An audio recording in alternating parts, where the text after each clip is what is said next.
உங்களுக்கு நிம்மதி உண்டாகுவதாக. தேவனுடைய இரக்கங்கள் அதிகமாவதாக.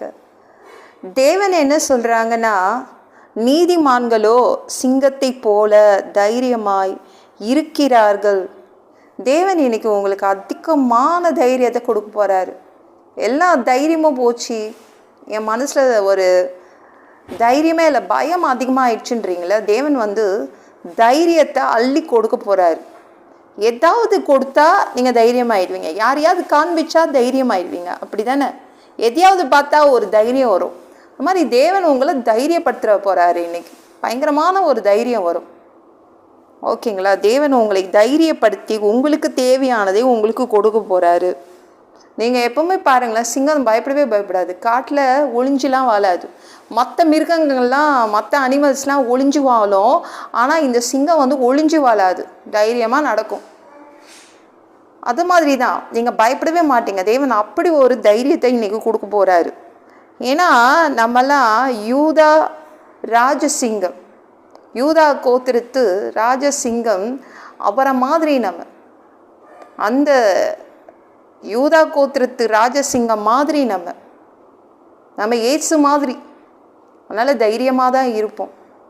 ஓகேங்களாங்க? எதற்கும் பயப்படவே மாட்டோம். நம்மளுடைய குணம் நம்ம இயேசு மாதிரி.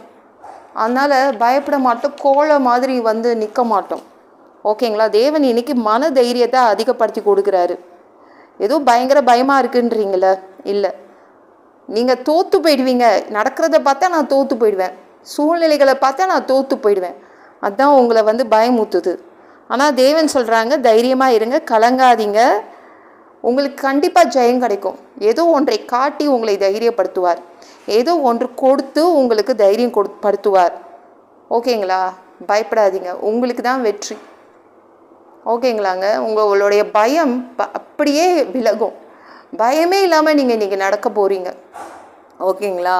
நீங்கள் அப்போஸ்தலர் 27:33 படித்து பாருங்களேன். பொழுது விடிகையில் எல்லாரும் போஜனம் பண்ணபடி பவுல் அவர்களுக்கு தைரியம் சொன்னான்.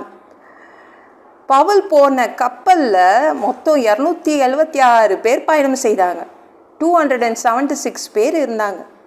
ஆனால் எல்லாருமே நினச்சாங்க, இந்த கப்பல் உடஞ்சி போயிடும், நம்ம போய் கரை போய் சேர மாட்டோம் அப்படின்னு ரொம்ப கவலைப்பட்டாங்க. சாப்பிடல.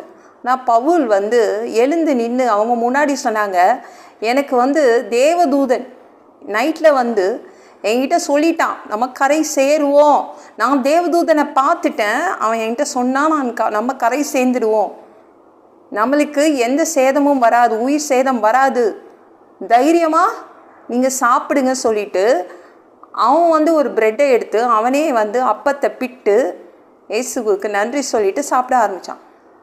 அப்போ எல்லாருமே, ஓ, இவன் தேவதூதன் இவன்கிட்ட சொல்லிட்டு போயிட்டாரு, அதனால் நம்ம சாக மாட்டோன்னு எல்லாருக்குமே ஒரு தைரியம் வந்துச்சு. மன தைரியத்தை கொடுத்தான் பவுல். தேவனும் அப்படி தான் உங்களுக்கு ஏதோ ஒரு விதத்தில் இன்றைக்கி ஒரு பெரிய தைரியத்தை கொடுக்க போகிறார். யாராவது பார்த்தா தைரியம் வரும் இல்லைங்க, ஏதோ ஒன்று உங்களுக்கு கொடுத்துட்டா தைரியம் வரும்ல, அந்த மாதிரி. பாக்கெட் ஃபுல்லாக பணம் வந்துருச்சுன்னா சில பேருக்கு பயங்கர தைரியம் வந்துடும். ஏதோ ஒன்று, யாராவது ஒருத்தர் வீட்டுக்கு வந்துட்டால் செம்ம தைரியம் வந்துடும்.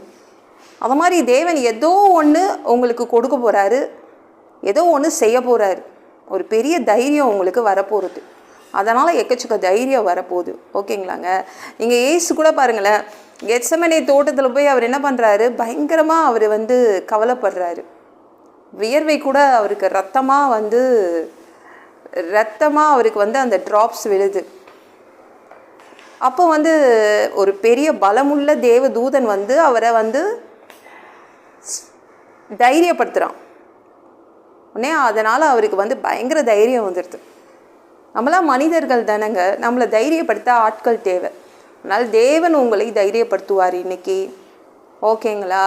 நம்மளாம் மனிதர்கள் தான், சிலமாக அதிகமாக பயப்படுவோம். தேவன் அந்த பயத்தை உங்ககிட்ட இருந்து எடுத்து போடுவார். யார் மூலமாவது எப்படியாவது தேவன் உங்களை தைரியப்படுத்துவார். இன்னைக்கு உங்களுக்கு வேண்டியது இன்னைக்கு கிடச்சிடும், உங்களுக்கு வெற்றி கிடைக்கும். ஓகேங்களாங்க? இந்த வீடியோ பிடிச்சிருந்துச்சுன்னா மற்றவங்களுக்கு ஷேர் பண்ண மறக்காதீங்க. கர்த்தர் தாமே உங்களை ஆசீர்வதிப்பாராக.